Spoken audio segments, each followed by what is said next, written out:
هذا حال المعلم العراقي. قواك الله. والله شنو قاعد شنو؟ وهاي الهجمه هسه على المعلمين اللي يقول لك يضربون وما يداومون وقاعدين. هاي وضعيه المعلم، خلي يشوفوها باقي دوائر الدوله، الموظفين والناس اللي قاعدين بالبيوت، خلي يشوفون المعلم.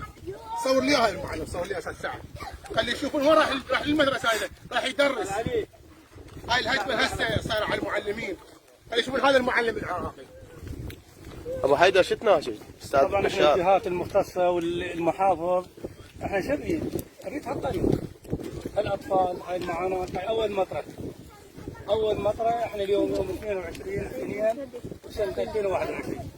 هذا الشيء في الطريق يعني هاي المطره خفيفه ترى، مو هاي اول يوم مطره في محافظه فواصل، والعام الدراسي ما صار له شهر، مو 11 بدينا وهسه احنا ايش قد ابو حيدر؟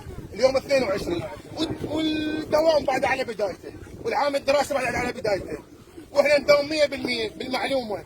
احنا ما عندنا الكتروني، لا نداوم 100% من السبت لحد الخميس.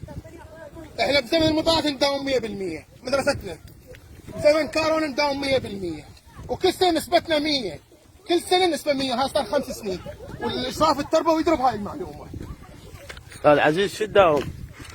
شنو مناشدتك انت على الطريق هذا؟ نريد حلول سريعه من الخيرين. تعال حسين، شو تناشد انت؟ سيد السيستاني يبلغ لنا هذا الطريق. يعني بس تريد تشوف بس الطريق؟ شو تناشد؟ السيستاني.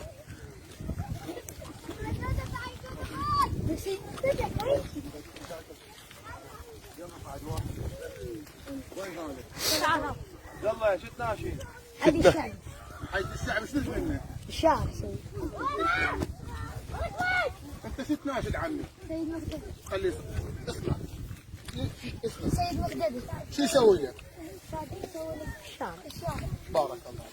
ان شاء الله راح يوصل صوتكم اليوم. تفضل.